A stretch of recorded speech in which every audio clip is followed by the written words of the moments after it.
My name is Shelley. I still remember the moment when the TV in the private dining room at the steakhouse in downtown Chicago suddenly blared to life. There I was on the screen, being interviewed by CNBC about my logistics software company, SwiftFlow Solutions. The room went dead silent as my family and Dad's business associates stared at the TV in disbelief. I was at a quarterly business dinner hosted by my dad, Mr. Thompson, a well-known figure in the corporate world. He often gathered his high-profile friends and business partners at fancy restaurants. This time, it was at a swanky steakhouse in the heart of the city. Dad had reluctantly invited me, as my mom had guilt-tripped him into it. He thought it would be good for me to meet successful people and find a real career. I was in my late 20s, and I'd been running SwiftFlow Solutions for 5 years. But in my dad's eyes, if you didn't wear a suit and work in a corporate office, you weren't successful. I showed up in my usual attire, dark jeans, a black leather jacket, and boots. It was practical and comfortable, the kind of outfit I wore when visiting warehouses or meeting with operations managers. When my dad saw me at the restaurant entrance, his face tightened. "That's what you're wearing, Shelley?" "This is a professional dinner," he said. I replied, "I'm dressed fine. I look like I'm ready to get work done." He closed his eyes briefly, as if praying for patience. "Please don't talk about your warehouse job tonight," he pleaded. I corrected him, "It's not a warehouse job. It's a software company that optimizes logistics operations." He made air quotes and said, "Your company. Just try not to embarrass me, okay?" We walked into the private dining room where 8 people were already seated. Dad's friends were all big wigs in the corporate world, CEOs, finance experts, and lawyers. My sister, Lily, who was in her early 20s, was also there. She worked as a brand manager at a high-end fashion label. She was dressed to the nines in a designer suit, expensive jewelry, and perfect makeup. She looked me up and down and sneered, "Casual Friday came early this week." I retorted, "It's Wednesday." "Exactly my point," she said. As we took our seats, Dad started making introductions. "This is my youngest daughter, Shelley. She's between opportunities right now." I quietly corrected him, "I run a logistics software company." Dad quickly clarified to the table, "She works at warehouses. We're hoping she'll transition to something more professional soon." One of his friends, a man in his 50s named Mr. Harris, smiled politely and asked, "What kind of work do you do at the warehouses?" I explained, "I don't work at warehouses. I develop software that optimizes supply chain operations. We work with warehouses, distribution centers, and fulfillment operations." Dad interrupted, "It's entry-level logistics work." I could have told them that SwiftFlow Solutions had 150 employees, $400 million in annual revenue, and clients that included 4 of the 6 largest retailers in the United States. But I'd learned over the past 5 years that Dad didn't want to hear it. He decided I was a failure when I dropped out of Harvard Business School. Lily leaned over to whisper loudly to the woman next to her, "She's been doing this warehouse thing for years. Mom and Dad are so embarrassed." I calmly said, "I can hear you." She replied, "Good. Maybe you'll finally get the hint." The waiters brought appetizers, and the conversation shifted to stocks, real estate, and business deals. I ate my salad quietly, checking my phone periodically for updates from my CTO about the system deployment we were managing for a major client. Dad snapped, "Shelley, put your phone away. It's rude." I said, "I'm working. I'm monitoring a major deployment for a client. We're implementing new software across 50 distribution centers tonight." Mr. Harris raised an eyebrow. 50 centers? That's a significant operation.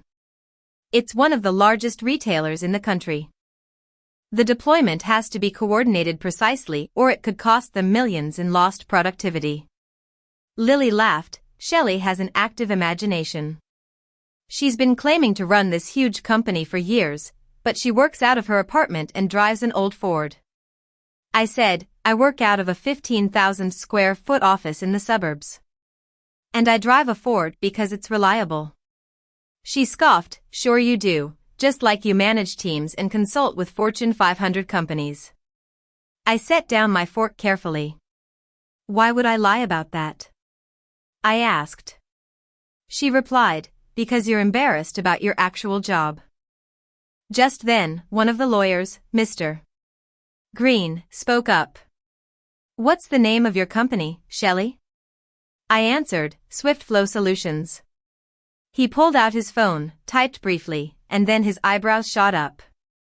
The SwiftFlow Solutions, the logistics optimization platform? Yes, my firm represented one of your competitors in an acquisition last year. They were bought specifically because they couldn't compete with your technology. He looked at my dad. Your daughter founded SwiftFlow. Dad's smile froze. Shelley's been working on some software project. Mr. Green continued, SwiftFlow did $400 million in revenue last year. They're the leading platform for warehouse automation and supply chain optimization. Shelley, you're the founder and CEO. The table went completely silent. Lily stared at me in disbelief. I calmly said, I started it 5 years ago. We began with small distribution centers, proved the ROI, and then scaled to larger operations. We now work with 20 of the 50 largest retailers in the United States. Mr. Harris was on his phone too. There's an article here from Logistics Today. It says, SwiftFlow has revolutionized logistics software. And it says the CEO is Shelley Thompson. That's you.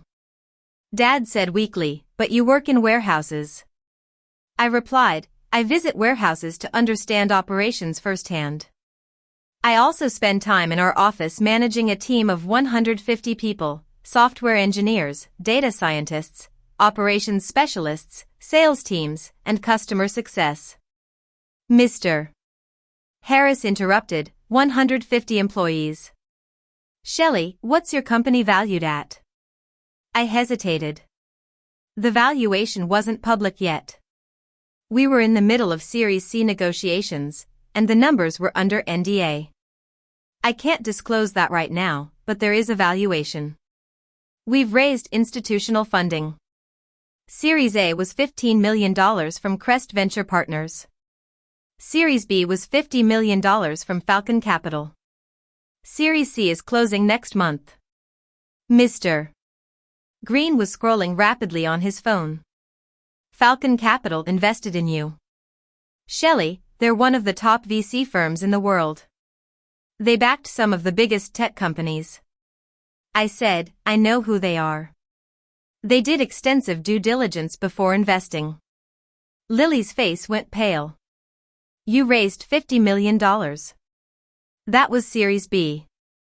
Series C is significantly larger. How much larger? I said, I can't say.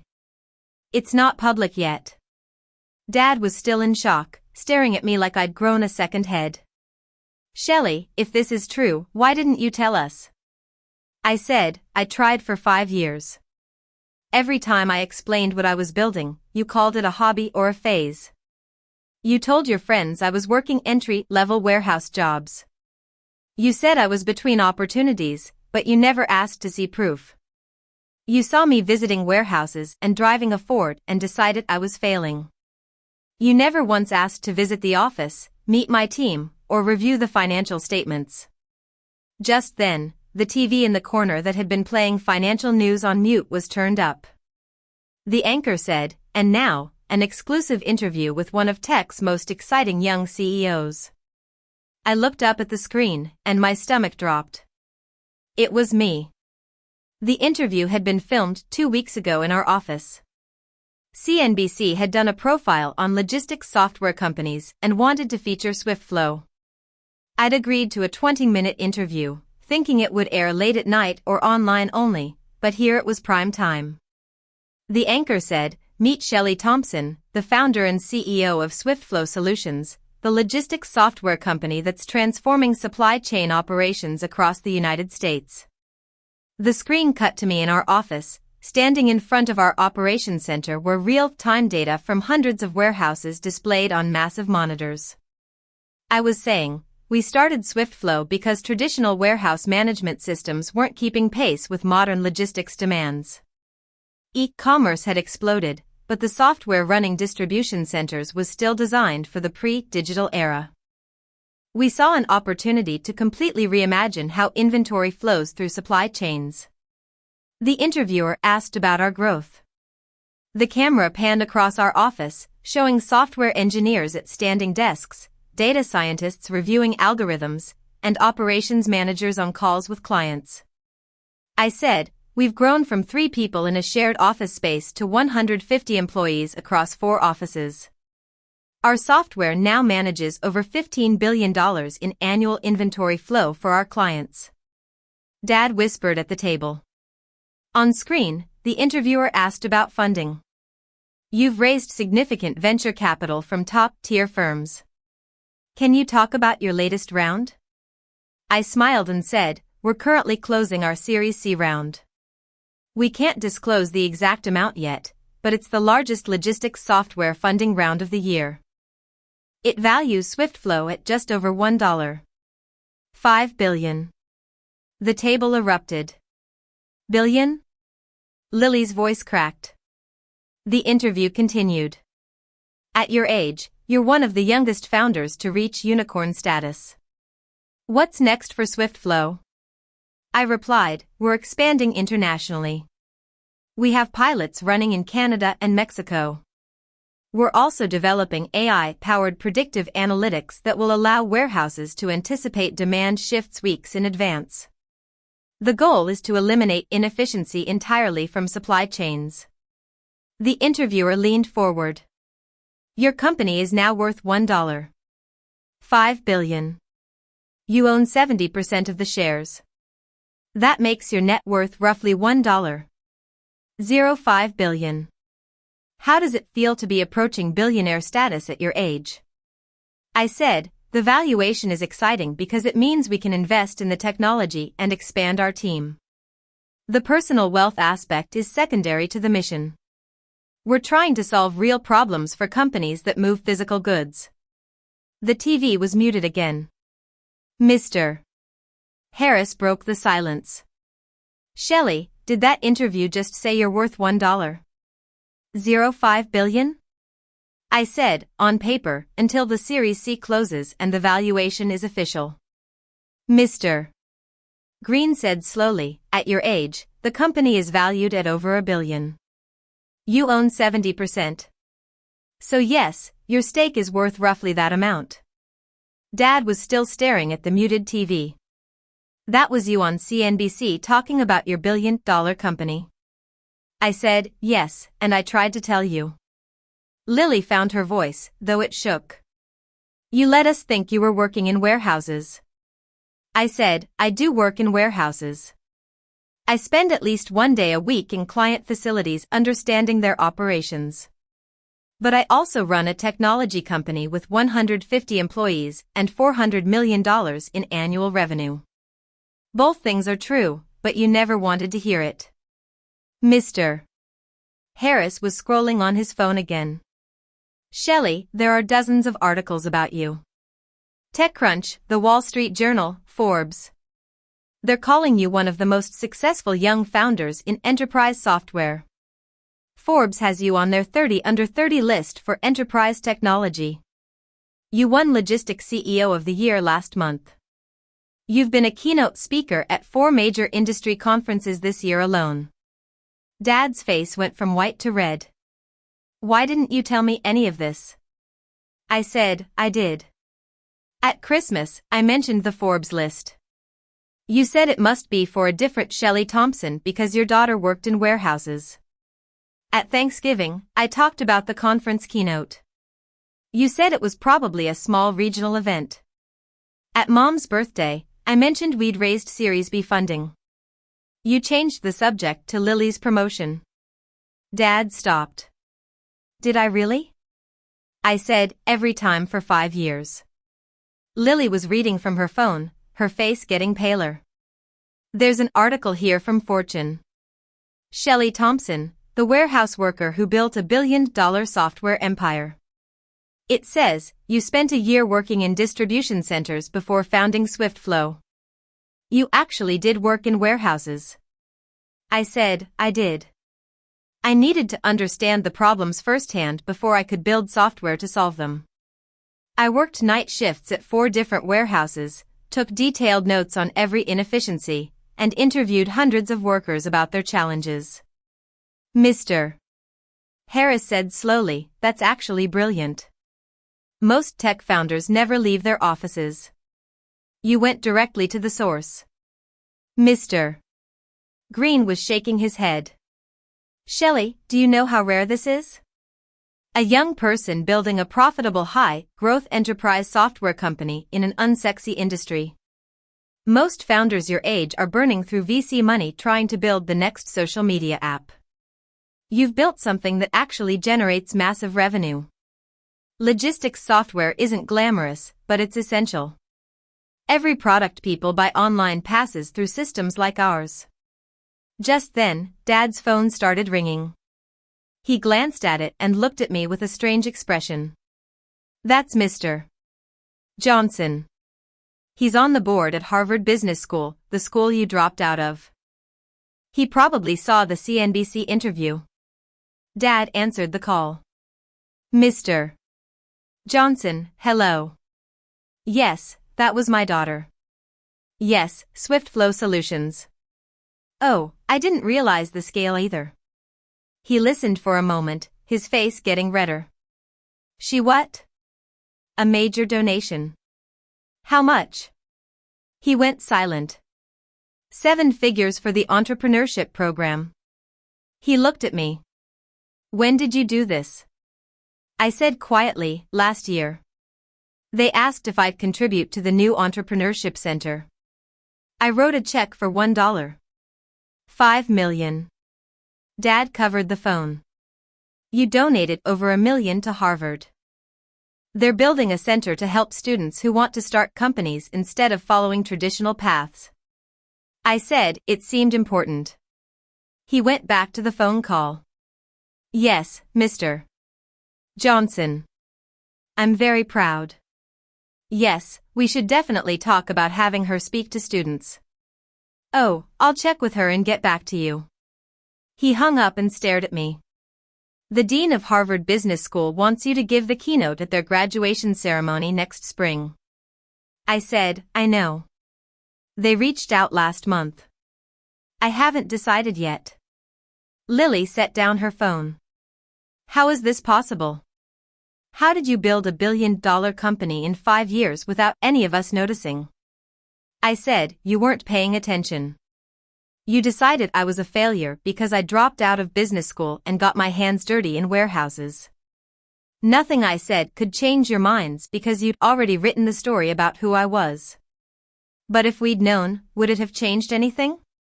Would you have treated me differently if I'd shown you the Forbes list or the funding announcements or the client roster? Or would you have found other reasons to dismiss it until some external authority like CNBC confirmed I was legitimate? There was silence. Mr. Harris said carefully, they would have dismissed it. People usually do when success doesn't look the way they expect it to. Dad's hands were shaking slightly. Shelley, I'm sorry. I'm so sorry. I completely misjudged everything. I thought you were wasting your potential. I said, I know. If I'd known you were building this, you should have believed me when I told you. You shouldn't have needed CNBC to confirm it. He said, you're right. You're absolutely right. He looked around the table at his business friends, all of whom were now looking at me with respect and fascination. Everyone, I need to apologize. I've been telling you all for years that my daughter was struggling working dead-end jobs, refusing to get serious about her career. I was completely wrong. Shelley is apparently more successful than everyone at this table combined. I said, Dad, it's not a competition. He said, no, it's important. I need to own this. He turned back to me. I'm proud of you. Not because CNBC interviewed you or because you're worth $1.05 billion. I'm proud because you saw a problem, figured out how to solve it, and built something meaningful. And I'm ashamed that I didn't see it until it was on national television. Lily spoke up quietly. I'm sorry, too, Shelley. I've been horrible, calling your work a hobby, mocking you at family dinners, telling people you were unemployed when you couldn't make events. I was jealous of the attention you were getting. Even though I thought you were failing, now I realize you were actually succeeding beyond anything I'd ever accomplish. I said, Lily, you're doing great in your career. You're a brand manager making a good salary. Different paths, different definitions of success. Mr. Harris's phone buzzed. He looked at it and laughed. Shelley, I just got a text from the CEO of my company. He saw the CNBC interview. He wants to know if you're accepting new clients. He says our logistics operations are a disaster and he'll pay whatever it takes to work with SwiftFlow. I said, tell him to have his operations team reach out through our website. We evaluate every potential client carefully to make sure we're a good fit. Mr. Green grinned. Now I like you. You're not impressed by titles or wealth. You just care about the work. That's what matters.